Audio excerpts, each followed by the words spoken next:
And now, from beyond our dimension, this is the JeffMara podcast.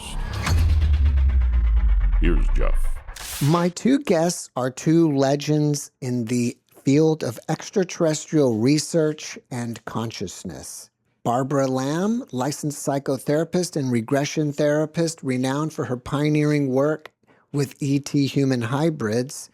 And joining her is Mary Rodwell, founder of ACERN, who has dedicated her career to documenting the genetic and spiritual evolution of the new human. Together, they represent the gold standard of advocacy and understanding for the global experiencer community. Ladies, welcome. Thank you for joining me this evening. Thank you. Happy to be here. Well, we're excited to have you both. And I want to start with Barbara because off camera, you were mentioning your reptilian experience. So can you tell the audience about that? Yes, well, I did have a visit several years ago now, in the early 2000s. I was just living my life, doing a lot of regressions with people to their extraterrestrial experiences. And lo and behold, one afternoon, when I was not seeing a client, I just walked through the living room of my house to get to another part of the house, and I knew I was alone. There, had the doors locked, as I always do if I'm alone in the house. My husband was away. And when I walked into the living room, there, standing right in the middle of the room, was a reptilian male being. Well, I was really surprised that somebody was there, and even more surprised that it was a reptilian, and even more surprised that that reptilian being seemed really safe and friendly and nice. And I found myself just walking right over to him. He had his hand out in a handshake position, and I put my hand in that hand. We were holding hands, shaking hands. And so I was then with my head only about a foot or so from his head. He wasn't much taller than I, so I didn't have to look up very far. And it went on for a few minutes, holding hands, looking at each other, and his communicating to me telepathically. Now, before that occasion, I had no idea that I could receive telepathic communication, but I must have that ability that I didn't know about. I think that's probably true for most of us, maybe all of us. And he was talking about why he was there. He used my name. He said, "Ah, Barbara, now you are aware of me." And he said, "I have come to validate for you that experiences with other beings from elsewhere do come sometimes to certain humans and interact with them in a variety of ways.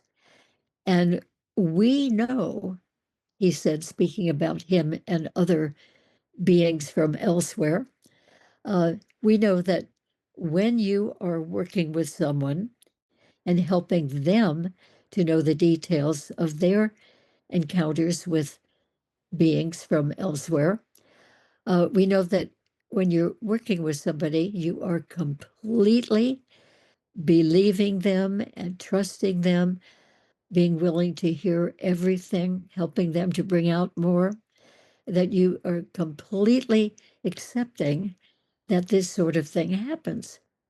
But we also know that when you're away in another part of the world, and I have been doing a lot of world travel to many parts of the world, he said, we know that when you're away and you're focused on completely other things, like where you are in the world, that every once in a while you have a brief thought that, oh, you wonder if those things that happen to people that you work with back at home, if they really happen.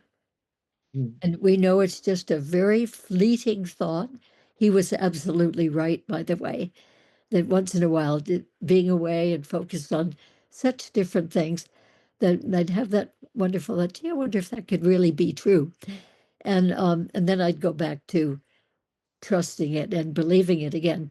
But he said, because you had those doubts sometimes when you are away, we thought it would be good for you to have one of us visit you to validate it for you, that it really is true that beings from elsewhere do come to certain people and interact with them in important ways.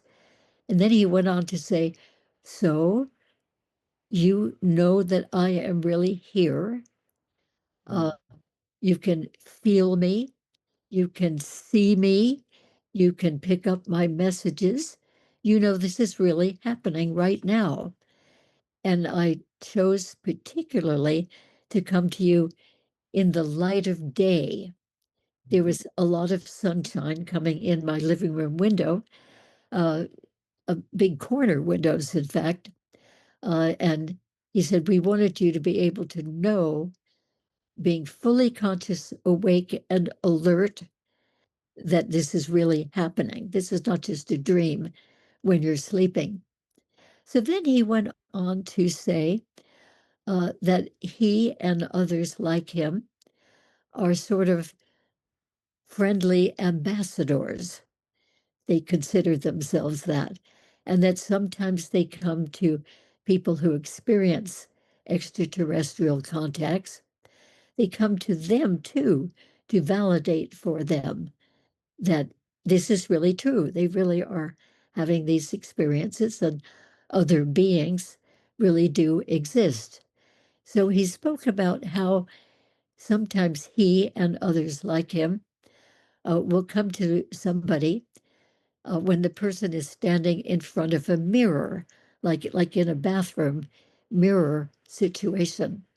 And the being will be behind that person and just come up enough for the person to see them for just a moment, and then they disappear. Or he said, we leave, which means from our point of view, they just disappear.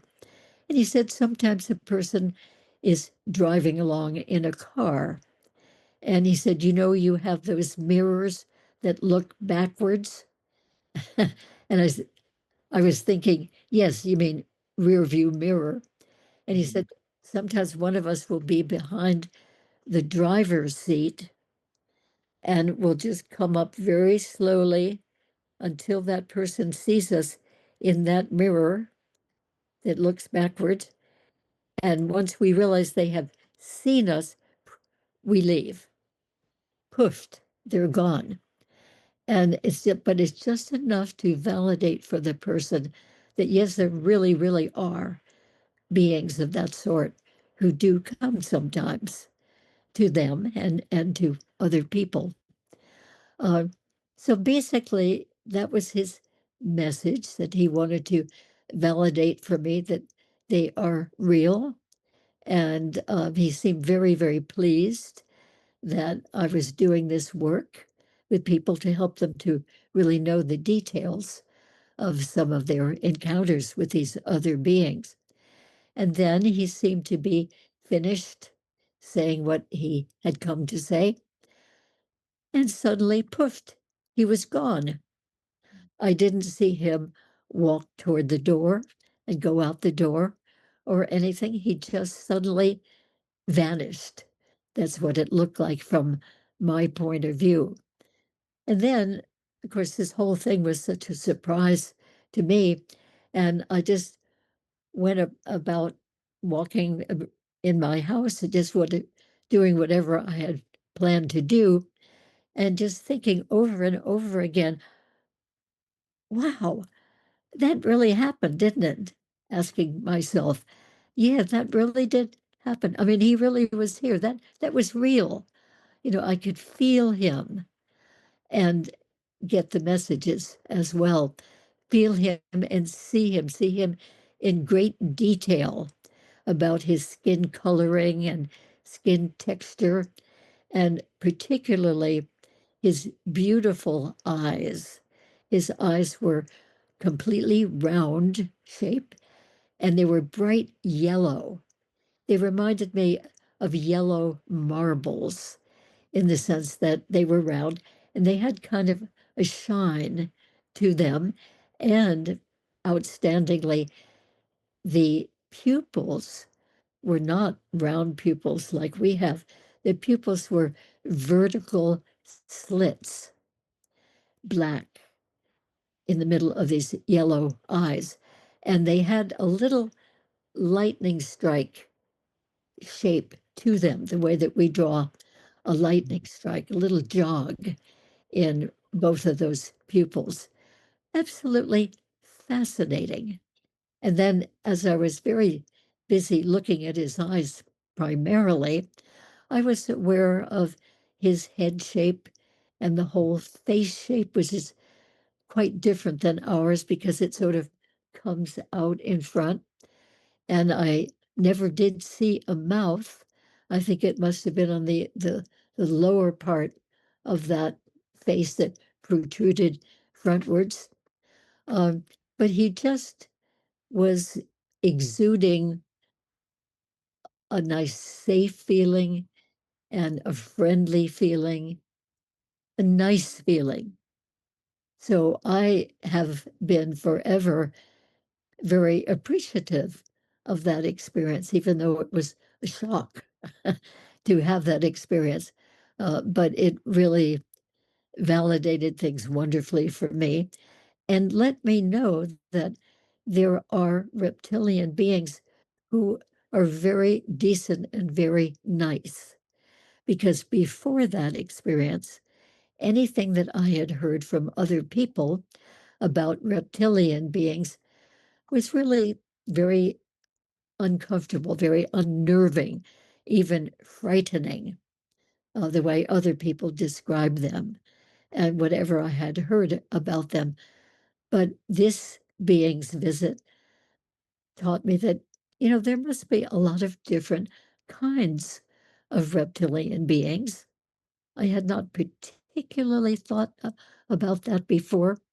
I knew they were some that had come to my clients and they had been described a bit differently in some features. But now, having met this one, I really open to the idea that there must be some reptilian types out there in space that are really benevolent. They are well-meaning and they're very safe, nothing to be afraid of. And that whole realization is something that I have mentioned to many people without necessarily talking about my experience, but that when people say, "Oh, reptilians, they're so horrible," and I say, "Well, there are some that we don't like, but there are some wonderful types too, who also are reptilian." And this reminds me now of some of the hybrid people I have worked with quite a number of them, probably, well, there were 9, which I interviewed with Miguel Mendonça very, very much for the book we wrote, Meet the Hybrids. And we mentioned in detail a lot about the life and experience of 8 of those people living amongst us currently, who are hybrid people with a good portion of extraterrestrial genetics in their genetic mix.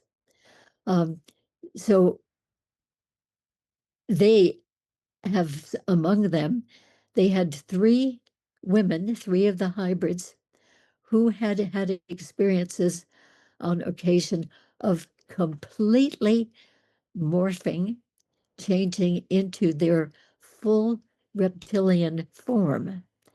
And each of those three women really liked that experience and felt very happy to be a reptilian. And those were very impressive experiences for them.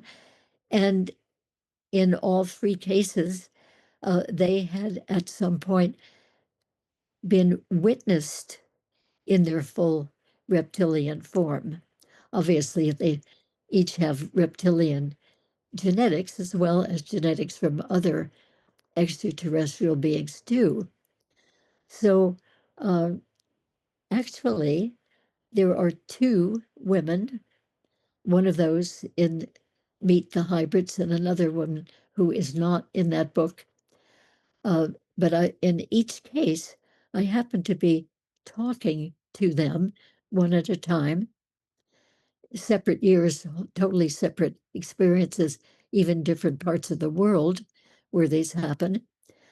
But in each case, just having a nice conversation with the person, I suddenly noticed that the eyes were changing without the person seeming to be aware of it, changing from round pupils and irises to vertical pupils, vertical slits. And that was really striking to me. When the first one happened, I happened to be in Bali, Indonesia, with a big conference group. And I was standing in the lobby one afternoon talking to one of the speakers.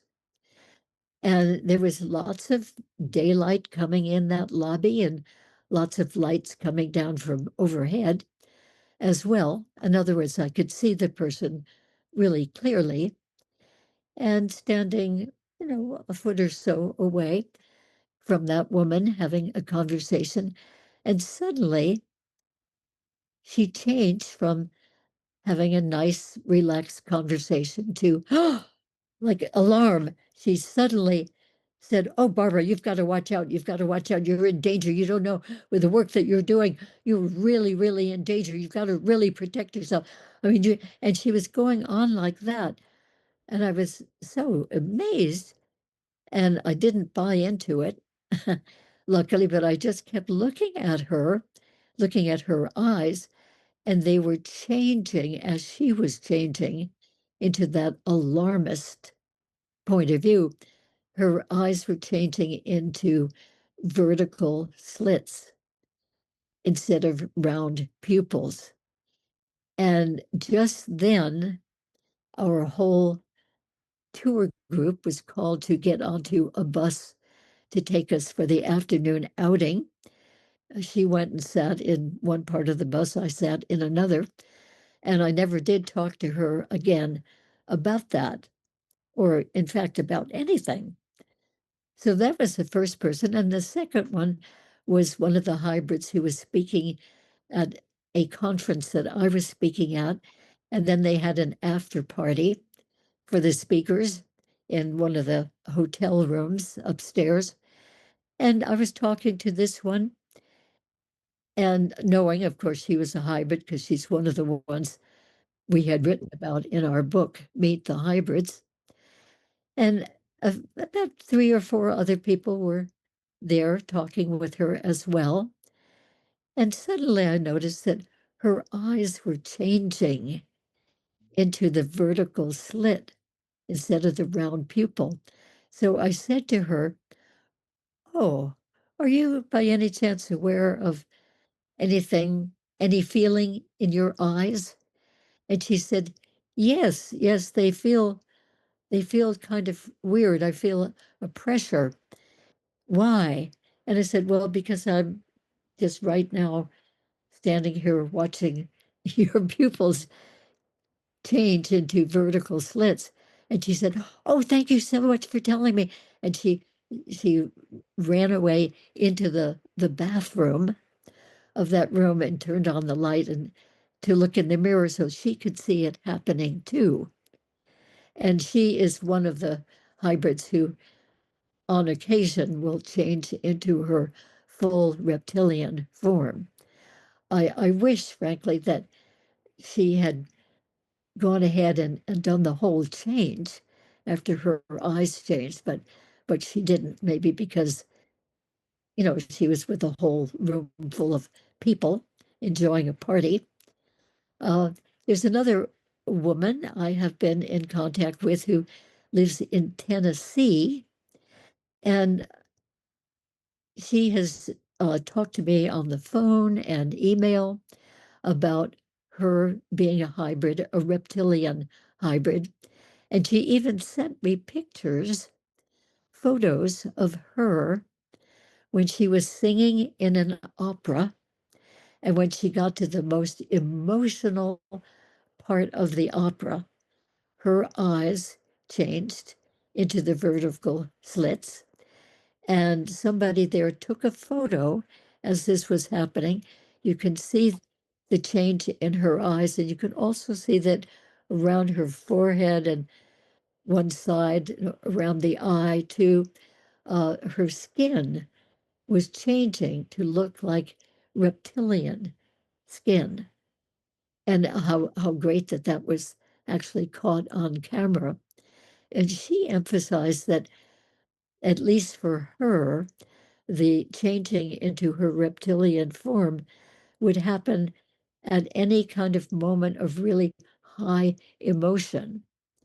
And the picture caught this change as she was singing a solo in an opera. And when the opera got to the most impassioned point, and the music as well, of course, that's when the change started to happen.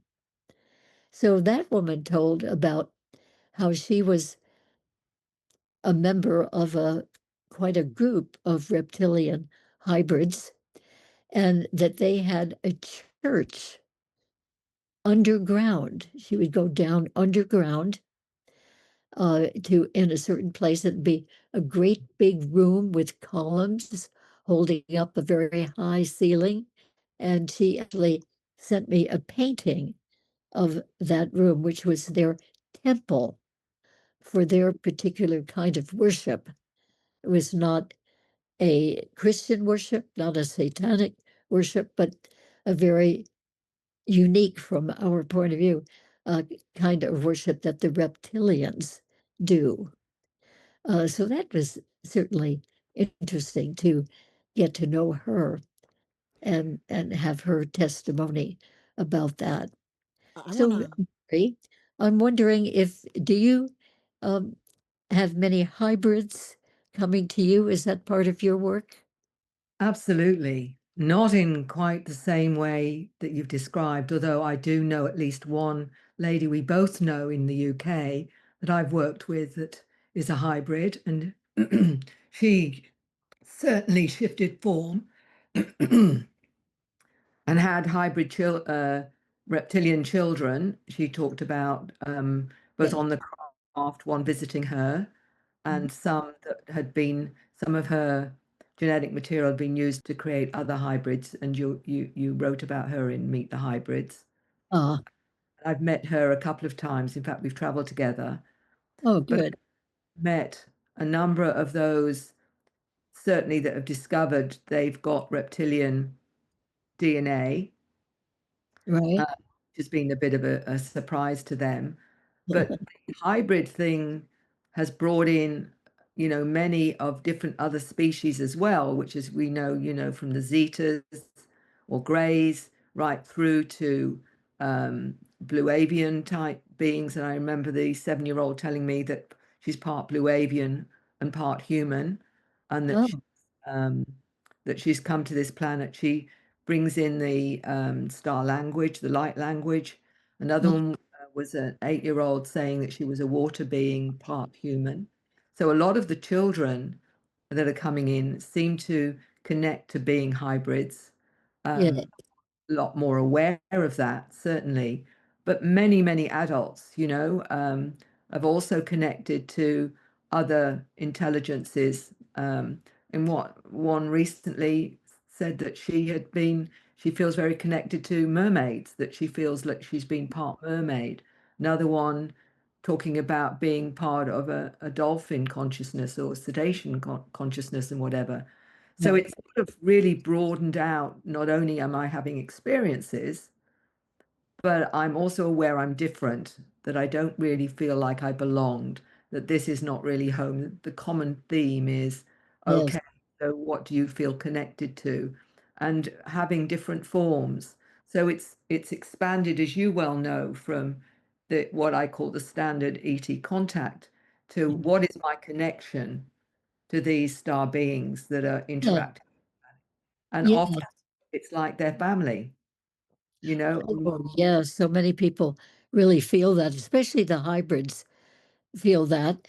Um, but I have worked with other people too who may not be hybrids. Maybe they are, but we haven't pinned that down. We haven't identified that. But um, they feel very connected with certain groups. And some people in their regressions, not many, but some, um, are taken to the planet where they used to be a member of that extraterrestrial species. And they're shown all around the planet. And one man was taken in one of his encounters, was taken to a planet and shown, well, transported around in a vehicle, sort of like a UFO, but not exactly, and taken to many very high places. It was a very mountainous place with lots of very tall cliffs.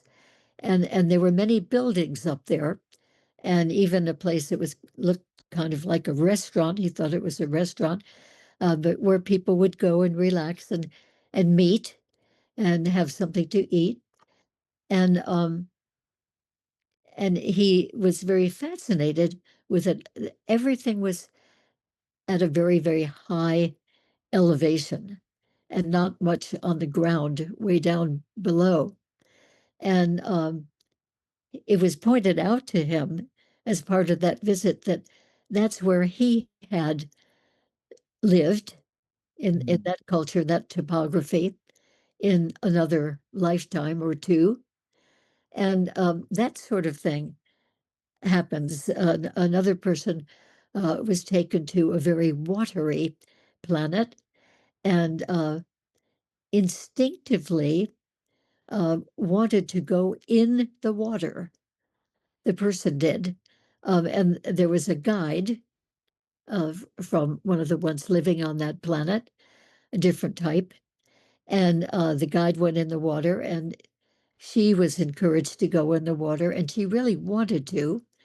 And suddenly, there she was under the water without her regular clothing on and with hands and feet that were quite different, were more webbed like. And she found that she could breathe perfectly well in the water, under the water, which she never, of course, would have been able to do here as a person, as a human. And then after that experience, when she was out of the water again, and so was the guide, and she said, I'm just amazed that I could survive that. And it just felt so good. It felt so wonderful, so natural to be like really being home again in the water. And the being pointed out that that was because she used to be in previous lives. She used to be that kind of being.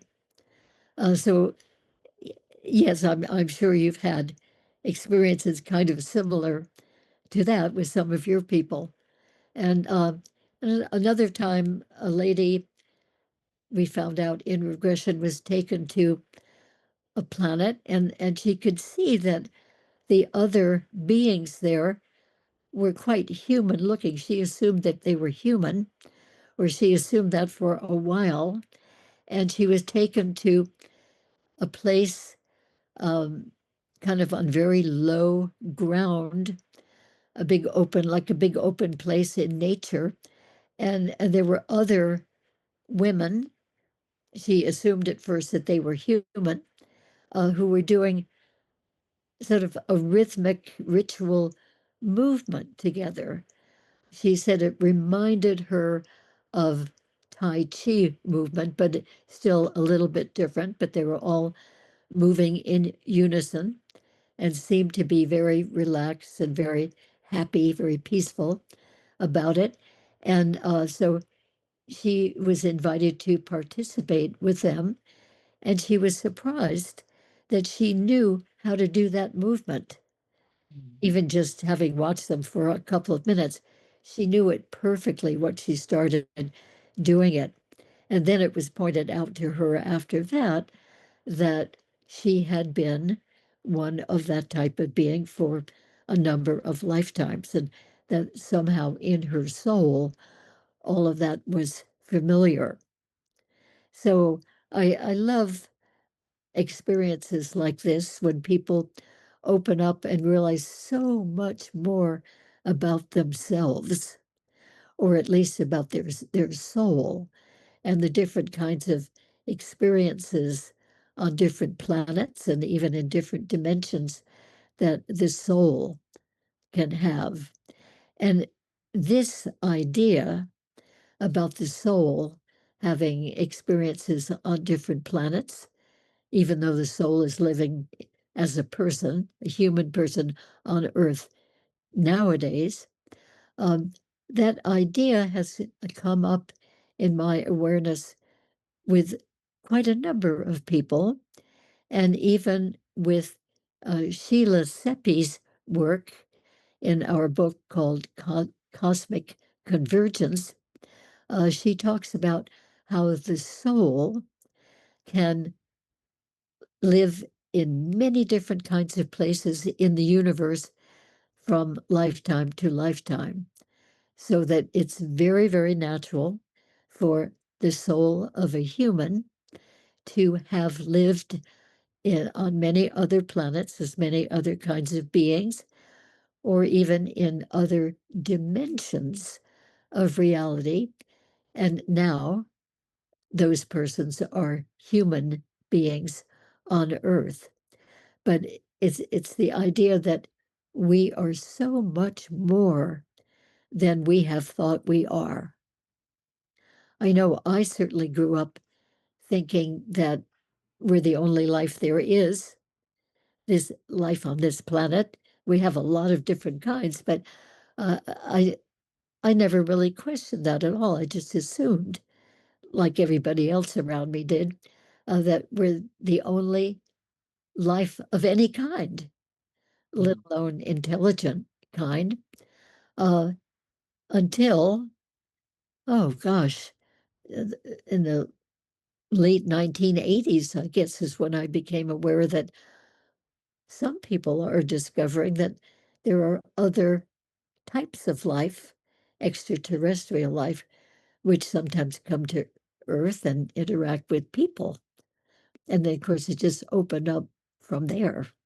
Have either one of you ever, through your work, found an indication that the agenda of the ETs is to replace the entire population with hybrids?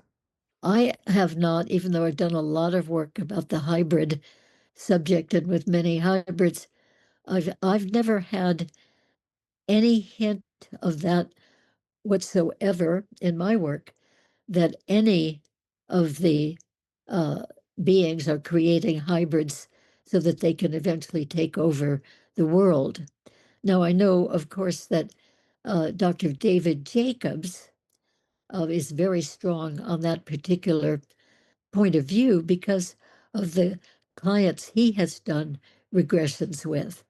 And he has been totally convinced that the hybrids are here for kind of a nasty purpose, and that is to infiltrate into our society, live here as among us, and to eventually populate enough to take over the world. So that's a very negative agenda from his point of view. And we've had many discussions about that, he and I, because all of the hybrids I know have been very, very well-intentioned and benevolent, and are convinced that they are here to help, not to take over anything, but to help raise the consciousness of humanity. Can I add to that? Yes. First of all, if our geneticists that are open to this, that have talked about the DNA being interfered with intelligence from, Dr. Francis Crick, for example, just always believed that we were created intelligently designed. We are, in fact, all hybrids to start with anyway, because at least 12 different species supposedly involved in our creation. Some say as many as 22. So this big thing about the hybrids taking over the world, well, they've already done it because that's us. That's So let's get over that little hurdle for a start. right. The second thing is, yes, they have been upgrading us. There's no doubt that they've been adding certain things or activating certain things, and both Barbara and I have seen that in terms of individuals that are waking up to their true nature through, spiritual awareness or certain spiritual practices or whatever, where they've discovered more of their connection to these star beings and seeing them as family. And there are some with no doubt that have got a preponderance of more DNA of certain species than others, and that's what we're calling the hybrids. But let's just say this right across the board. We're hybrids, all of us, and we have taken over the world. So ultimately, it's just what kind of hybrid are you? It's probably a better way of and getting over this paranoia that seems to be part of this. And when I go back to the surveys that we did with the Dr. Edgar Mitchell Free Foundation, one of the most significant points of that survey was in terms of how it changed people. And that is very much indicating an agenda. And 85% had a psycho-spiritual transformation from their experiences. 85%. That's very high. So Yeah. what is that telling you as regards agendas? To me, that is not negative. That is saying that for most of these intelligences, they want us to evolve and reach a higher consciousness. Yeah. So you can't dismiss half of the agendas, and there's obviously many of them and many different types of star beings with their own agendas, very likely. Is it possible that both of you have been guided by ETs gently nudging you in the direction of the profession that you're in? I think it's very possible. I'm not specifically aware of it, but the way that I got into doing this work was quite a mystery. I was being trained to be a past life regression therapist. This is starting in 1984 through 1988. And at the last module of training, and by the way, I was just loving doing that past life regression work, and it was so helpful for people I was doing it with. And I thought that's all there would be to that regression work.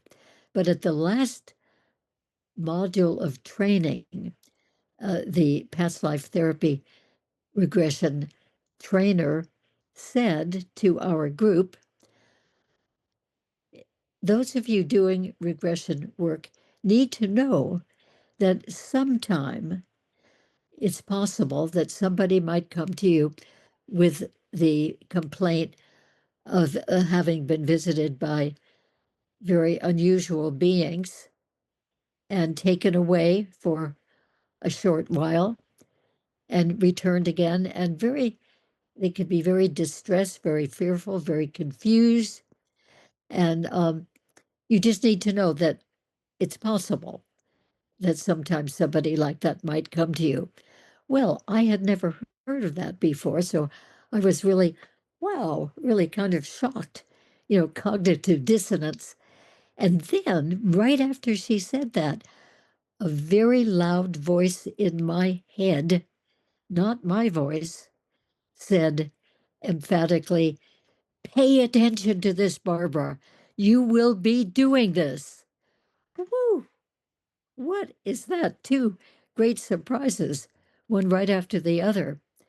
So before that, I had thought that there was some very interesting science fiction about extraterrestrials, and I had seen the movie E.T., and I had seen the movie Close Encounters of the Third Kind, and just loved those movies, not thinking there was any grain of truth at all, but what wonderful stories. And wouldn't that be sweet if a little E.T., like that little guy, would really come to Earth? And wouldn't it be great if those things that happened in Close Encounters, would really happen? But I didn't think they would.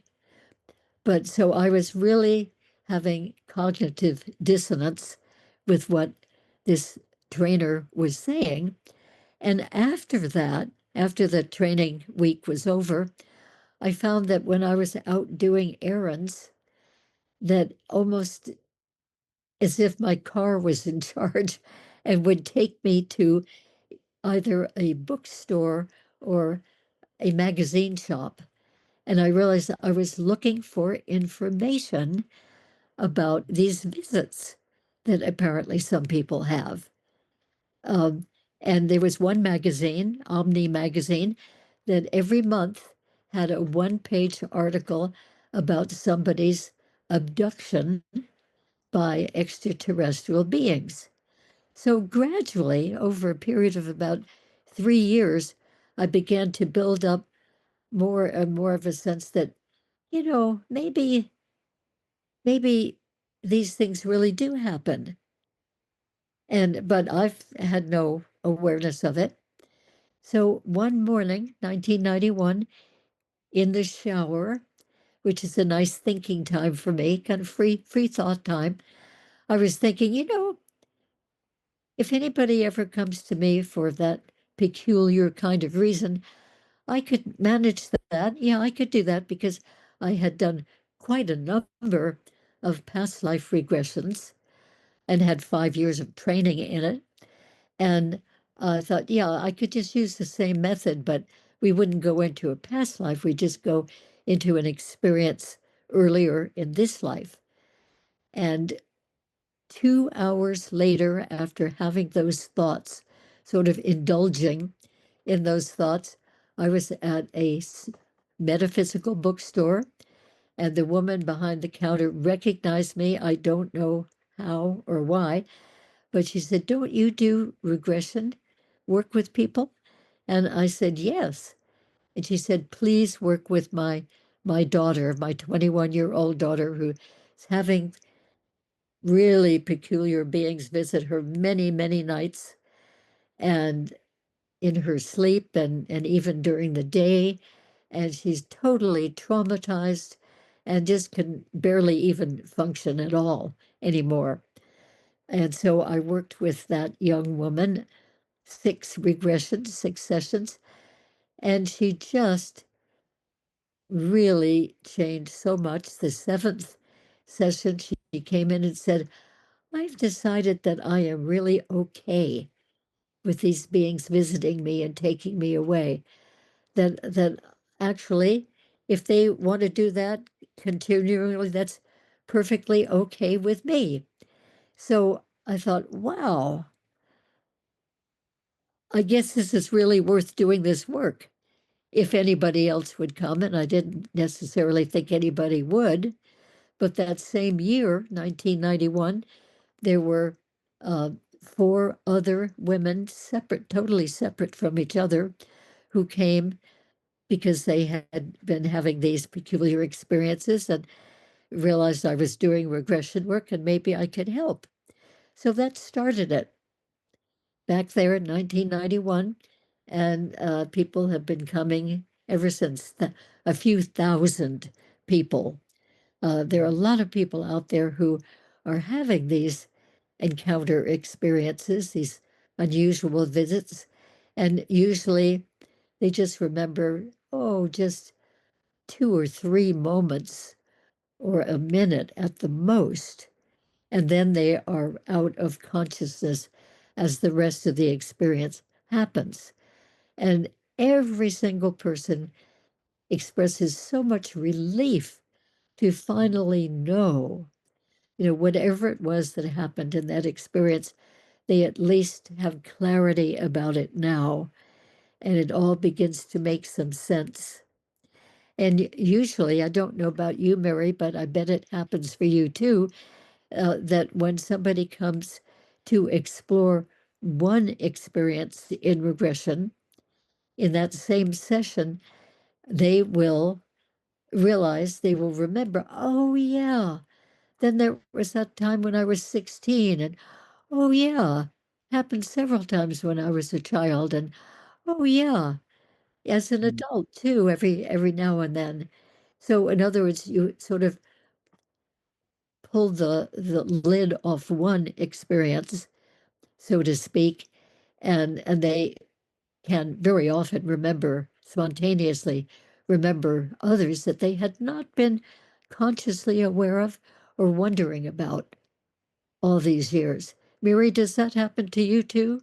Absolutely. And sometimes it's actually when they're in the experience itself and they'll notice one of the beings and I'll say, does that being look familiar to you? And Yeah. they'd say, well, this one to the right, I recognize. And I say, well, ask them how many times they picked you up, is what I say. And they'll reel off, oh, 2, 5, 7 or whatever. And I'm saying, okay, what else do you want to know?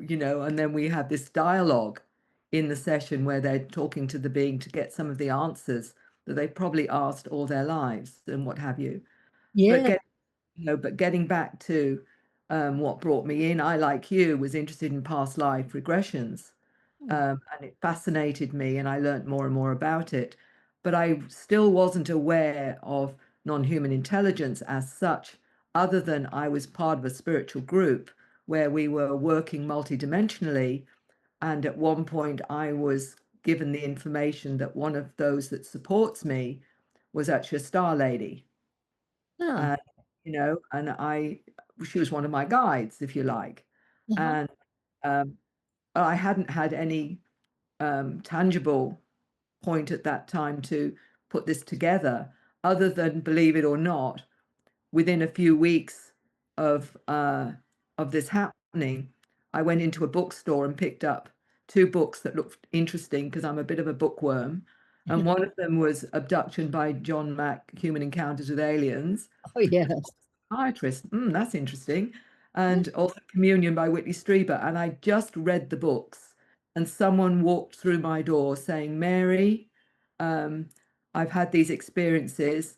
There's no support groups. They all think I'm crazy, and proceeded to tell me about his experiences and his family's experiences, not just him. Right. And I thought, this is just amazing. And he said, can you help?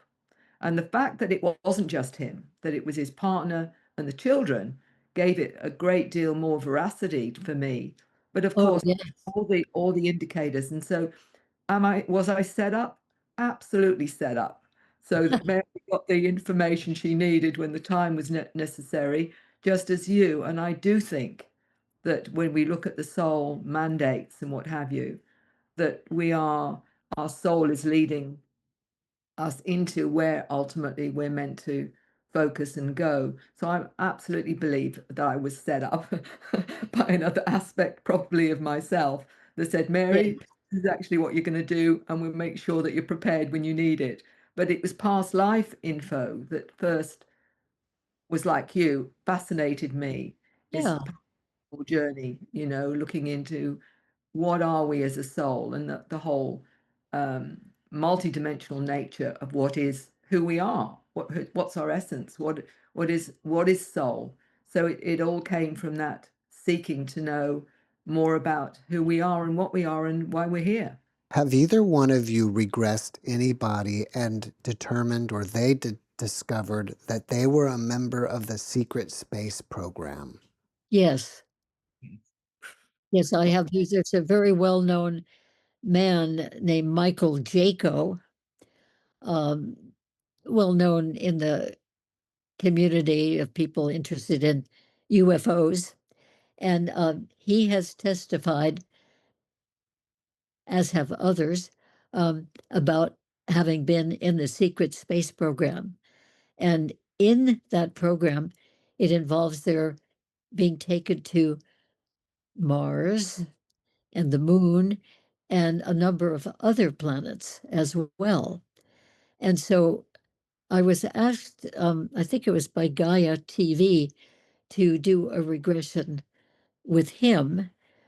And I first of all had a meeting with him. I always like to talk to the person at some length before we do the regression, get a sense of the whole picture that they're aware of their life. And so we had an online meeting for about 2 hours, I think. And then a couple of months later, they set it up to do the regression with him online. And so he was just amazing to me, even having done many, many regressions before that. It was amazing to me about how much came out in that regression. I mean, planet after planet that he had visited and participated in certain activities there, and the different beings that he met up with on different planets. And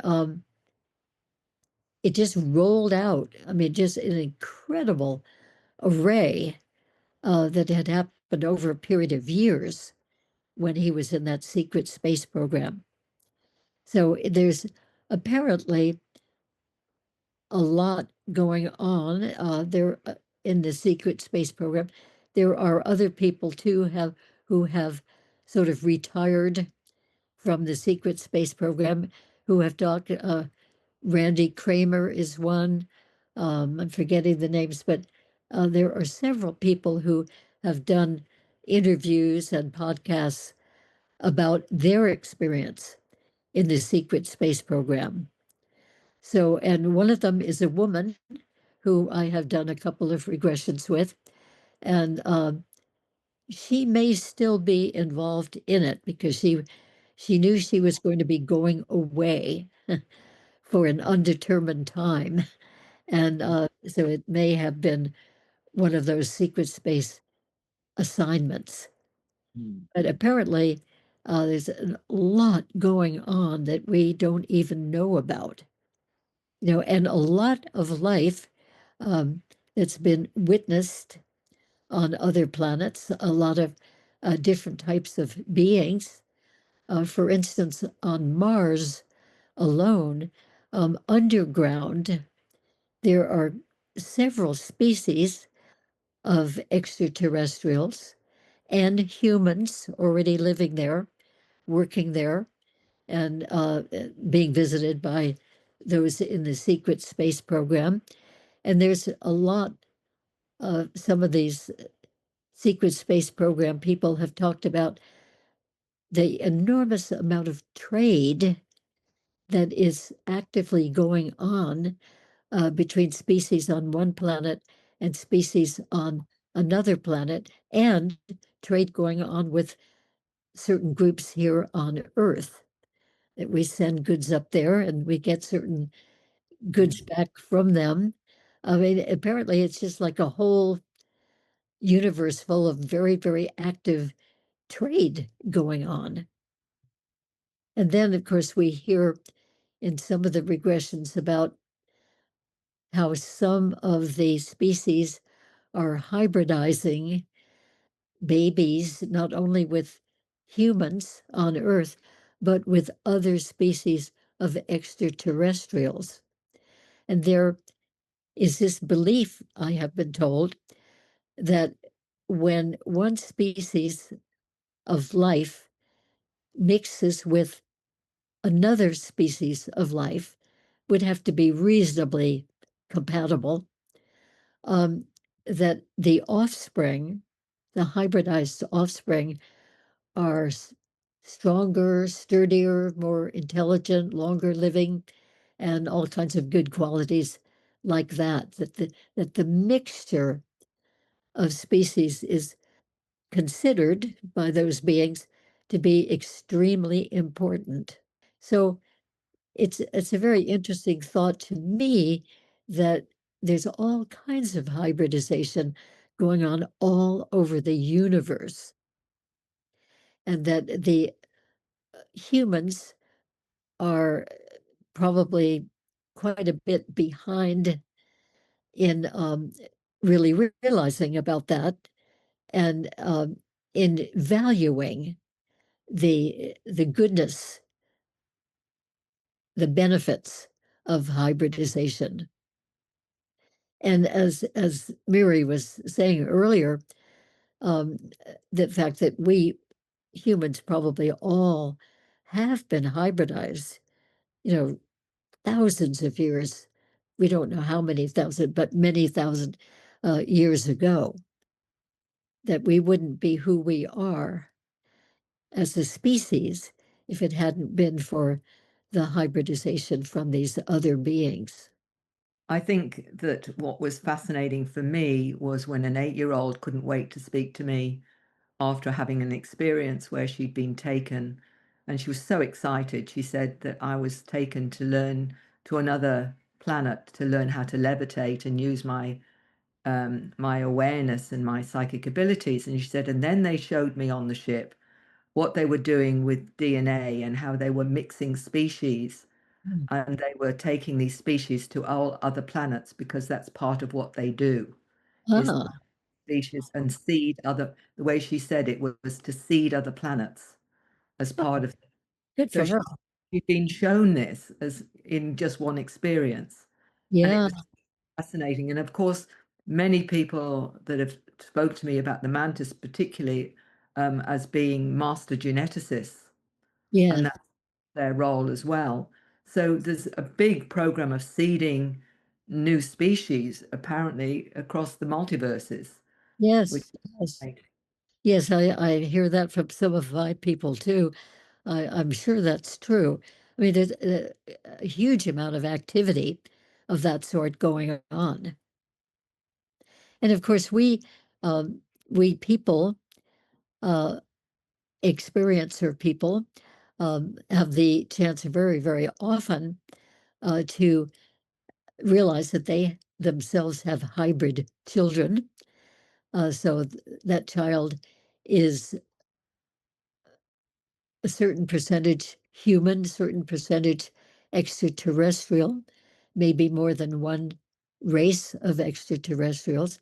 So uh, I think it's pretty well known that many women who have been incubating a hybrid embryo for a couple of months or so, and then suddenly that pregnancy is gone, and that little embryo was taken and put into a tank of special fluid on the ship, guarded by the extraterrestrials, and they monitor that very closely.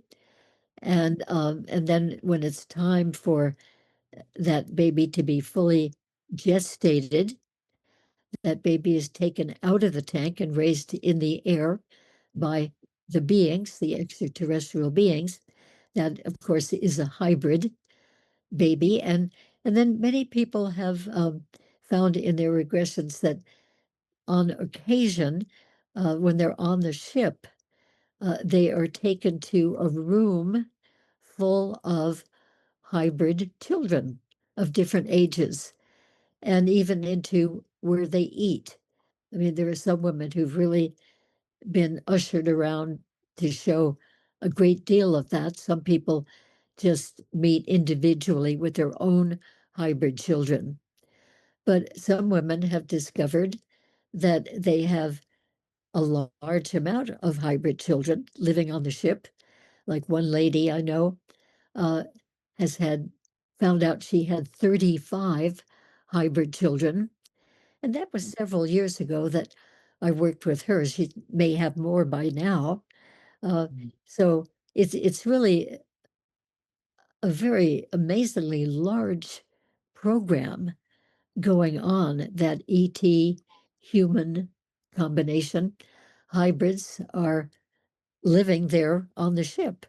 And apparently, according to some sources like Bashar, the extraterrestrial who channels through Daryl Anka, uh, that it is planned that a whole ship load, UFO load of hybrid children will be coming to live here on the Earth when special land has been prepared for them by humans who are all in favor of this, and facilities built for them to survive well.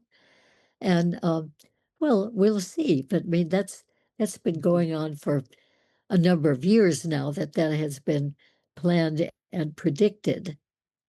And according to Bashar in the channeling, um, that could happen within the next couple of years, that they really will be landing here on Earth and continuing life here. So those hybrids, I would assume, would have perhaps more proportion of human DNA than the ones who will be staying on the ships, and they will have more extraterrestrial DNA. But anyway, that may be happening. We'll see. I'm always very interested to hear anything about that, Have a special program, have and especially with humans here on Earth, um, planning to get that place prepared for them to live. I know one woman and her husband who are very, very busily trying to form a center like that. And it would probably be in quite a rural area because those hybrid kids don't look completely human. They don't look outstandingly different, but they don't look human enough probably to pass very comfortably in regular society. But anyway, we'll see. That could be really happening one of these years now. have either one of you noticed that the mantis beings appear to take the director or supervisor positions? Yes, definitely I have. Um, Very often when a person in a regression is finds himself or herself on a medical type table with a variety of other beings standing around the table, and I always have them describe those other beings as much as possible. And usually it seems to be a variety of different types of beings involved in whatever that investigation work is in so many cases. And then they very often will describe another being or two a little further away from the table. And when they describe that, I realize, oh, they're describing a mantis being.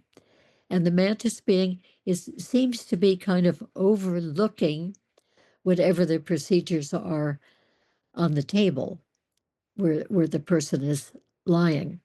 And it's not that they're right there vigorously directing, but they might come over every now and then, and they're probably telepathically giving messages to the ones around the table. And then when people have a chance to know them a little bit more closely, which happens sometimes, they realize that they're very kindly beings. They seem to be extremely intelligent, very, very competent in whatever they do, and kindly and gentle in that sense. Anybody I've ever worked with who's had anything to do whatsoever with the mantis beings, they sing their praises. They really respect them, admire them. Sometimes they're a little bit in awe because a mantis being is so very tall and very thin and looks so very different than we do. But if they have a chance to witness the mantis or get to know the mantis being at all, oh, they have very, very good things to say about them. Oh, and another thing, and I wanted to check with you, Mary, and see if you have had this happen too, is that it's happened many times now when somebody I am regressing is having an experience somehow or other with a mantis being. Then it happens that here on Earth, they are visited by an insect praying mantis insect, which we have a lot of here on Earth. And those insects really, it seems, goes out of their way to have the person notice them. Like one example, there are many examples, but one of them that really stands out in my mind is that one night several years ago, I was visiting two women friends who share a house together. And for the whole evening, we were talking about extraterrestrials, and they were particularly interested in learning about the mantis beings. And I was very happy to talk about them. So then I left, went back to my own home, and they went into their beds. And next morning, sitting at the breakfast table in their kitchen, right by a corner window, one of them said, "Oh, look, right by you, but outside the window, there's a praying mantis insect." And he was looking right in at them, with those big eyes that they have, uh, just and just really seeming to want to be seen. And then I've had a number of other contacts uh, clients, I should say, who have contact with the mantis beings, and they very often that after having a regression in which they had something to do with the very large, tall mantis beings, that back at their home, they will see a praying mantis being right positioned right where that insect knows the person will see them. For instance, right on the outside front door handle. A woman left to get into her car, which was parked outside. And when she went to close the door from the outside, there was this mantis, praying mantis insect, about 4 inches tall or so, just sitting right there on the door handle. And then she went over to the car to open the door of the car, and there was another praying mantis insect sitting right on the door handle. And then she brought her, well, she happened to have with her her son, who was about, maybe 13 years old or so at the time. And then he looked down and he noticed that on his shoulder, on his T-shirt, there was a mantis being. And after that particular experience, they'd go out there and there would be a mantis being waiting right there. And so she sent me pictures on the cell phone of the boy holding up his hand with a mantis sitting on it and on the shoulder and different places on him and on top of his head. And so once she had been aware of having experiences with the extraterrestrial, very tall mantis beings, then since then they just have had many, many visits from earth insects who are mantis beings. And before that first happened, they had not even been aware that they had any praying mantis insects in their garden. And I've heard this from so many people who have experiences with the extraterrestrial mantis beings that once they become aware of it, that they just keep seeing earth praying mantis insects that they had not even known they had on their property. I mean, it's really quite striking to me that these mantis beings in space seem to have their little emissaries here in praying mantis insects, and that either the ones in space send those insects to people so they just cannot overlook them, or if somehow the praying mantis insects are so connected with those beings out there in space that they just know to come and be where the person will definitely have to see them. It's really amazing. And one time, this was several years ago now, one afternoon, nice sunny afternoon, I was sitting outside on my patio, and I was talking on my cell phone to a friend up in Washington State who was very, very interested in our space brothers and sisters. He used to refer to them, and I always liked it that he had such a positive viewpoint of them. And on this one particular afternoon, for some reason, I don't know why, I started talking about the mantis beings. And he was very, very responsive and interested and asked more questions. So I told more and more, I told him everything I knew about the mantis beings from the regressions I had been doing. And after I'd say about 20 minutes of talking about the mantis beings and being increasingly happy and excited in talking about them, and that he was interested enough to hang in there and listen to all this, I suddenly looked down at my own lap, and I had dark slacks on, black.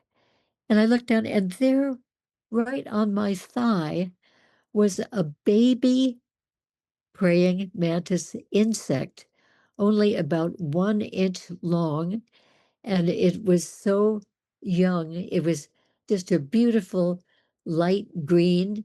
And even the eyes, which seemed proportionately big for that little insect, even the eyes were the same shade of green, just lying there on my lap. I thought, what a fantastic coincidence. And I had not known that we had praying mantis insects in my garden, and I had done a lot of personal gardening work. I certainly would have noticed them. It had been years that I had been living there and dealing with the garden, but there was this little baby mantis. I quickly stopped talking to my friend and took some pictures of him uh, on my cell phone. And then after we finished talking about him, about the mantis beings, I looked down and he was gone. And I didn't see him on the pavement under my feet or anywhere around. But I thought, wow, there's got to be a connection. Even just talking about the mantis beings without my having experienced one myself that I know of. Yeah, but I think that they're wonderful.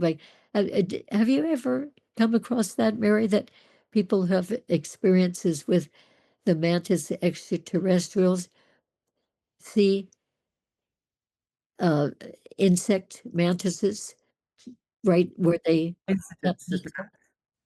The coincidence of that is quite striking.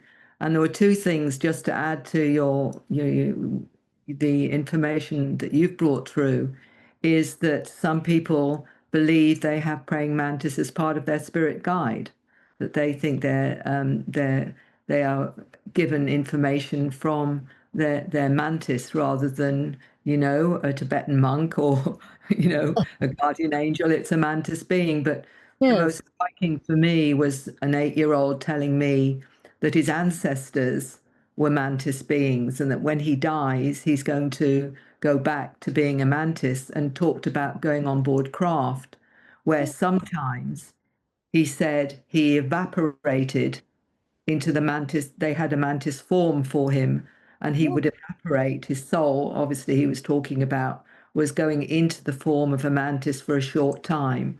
And I said to him, how does that feel? He said, oh, a bit strange, but it's okay. And then he would morph back into his human form. So they seem to be very much involved in our spiritual growth, the Yes. DNA. And in many cases, it appears to be that they're more than just benevolent. They are very much a guiding light in terms of consciousness.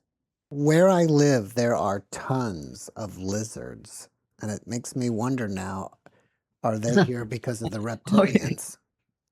There are many there. I couldn't hear that too well. There are lizards everywhere where I live, and it makes me now wonder, are there reptilians sending them my way?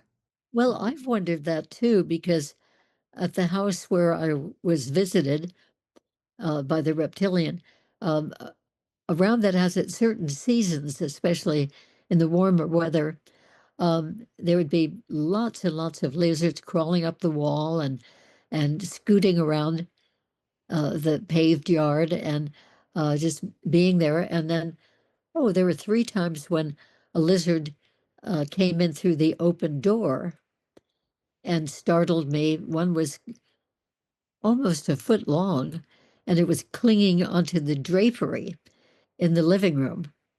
It was probably trying to find a way out. Um, but I have not had any praying mantis, except for that little baby one on my lap that I mentioned. Yeah. Now I do have another client who with whom I did probably 12 or so, 15 maybe regressions, maybe even more over a period of years. And again, she would be actually taken by a mantis being. And that one was very tall and very white, and he always wore a long white robe. And it was the same one who would come to her, and very often she'd be in bed or trying to crawl up the stairs toward her bedroom one afternoon when she was just suddenly extremely tired and thought, I better go up and take a nap.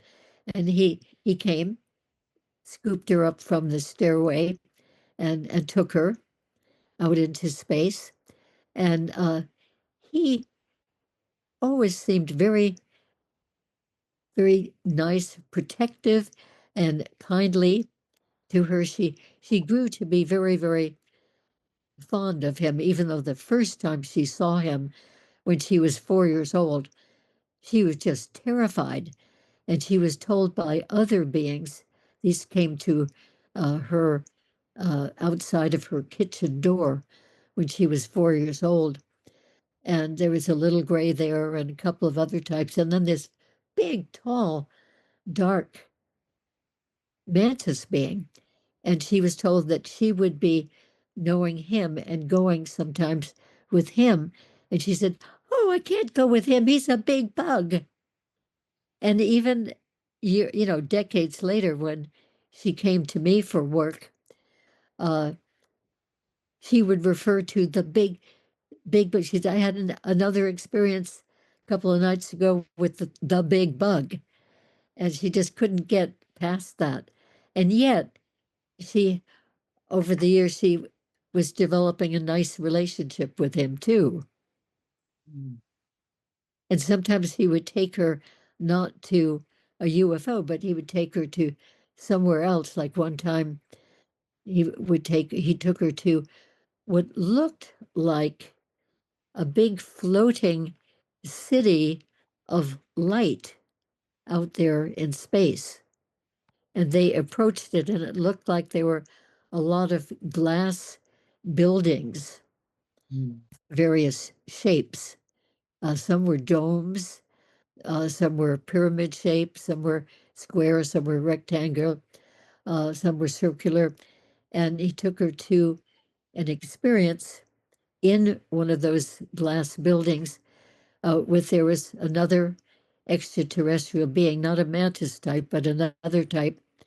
And that mantis being that other being had her continue to look at his face, and he could tell telepathically when she was uh, deluding herself. She was getting different images of his face. And he said, um, No, you're not seeing me as I am. You're not seeing me accurately. And he recognized that she had been watching many horror shows with her father as a child, and she had been used to seeing all these ghoulish, horrible faces, and that's what she was seeing as she was looking at this one being. And fortunately, he could read her mind enough to know what she was imaging as she was looking at him and stopping that until finally she could see that being as he really was. And of course, that was different than seeing a human being, but it wasn't as horrible and ghoulish as all the things that she had been imagining as she had been looking at him. So this other tall, white-robed being was just over on the side watching this and very glad that she could finally really focus on what was real, what she was saying, rather than all the distorting that she was doing. So they had many very interesting experiences together, many of which I had never heard from anybody else.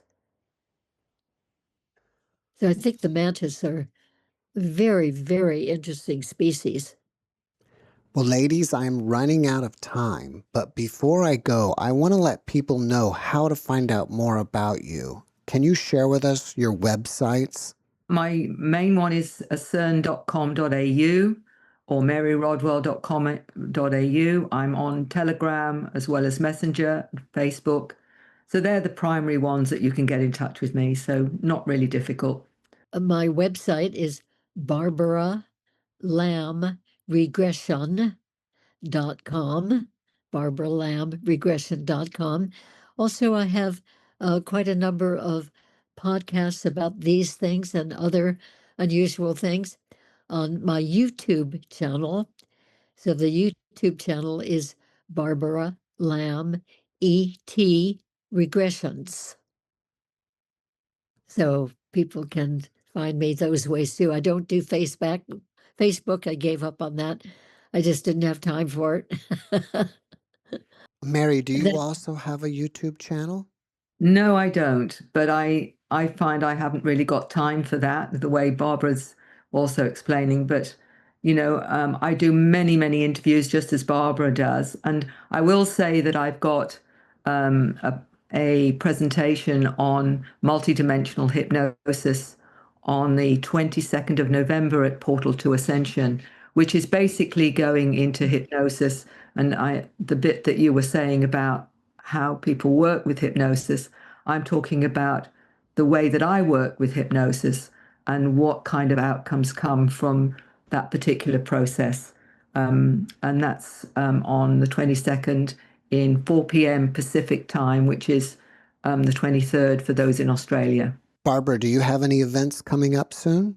no, or else I'm just blanking on them.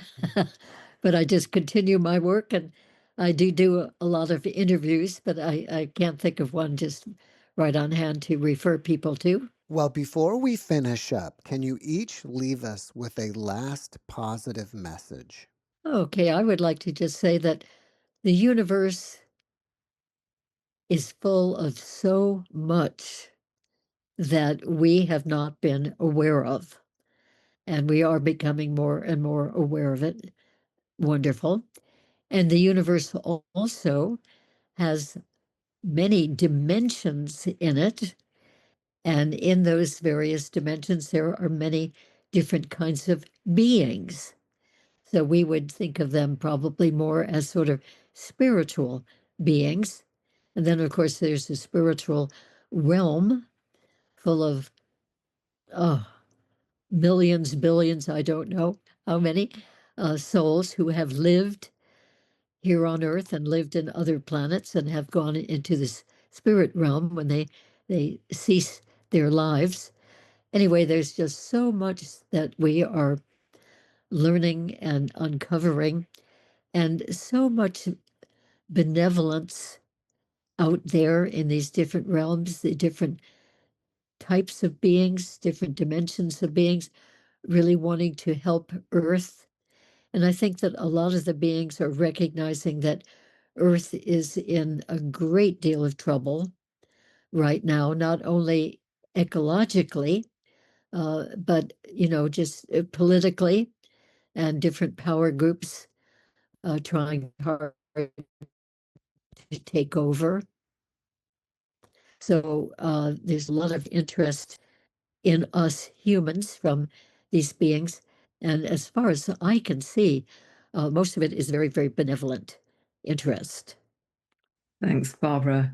What I would just like to add to that is I think we've all come here to be part of something quite amazing, because already we're seeing these wonderful souls coming in, telling us more about who and what we are, connecting to all these star nations that I believe we're part of.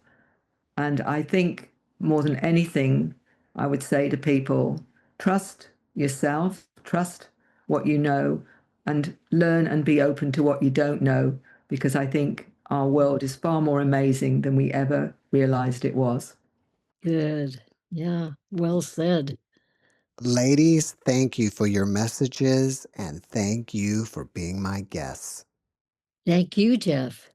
It's been a Wonderful. pleasure. Thanks for watching the Jeff Mara podcast. I really appreciate you. Another way to show support is through YouTube memberships. And if you do, there are loyalty badges and other perks depending on your level of membership. All you need to do is click the join button underneath the video to find out more. Thank you for your support.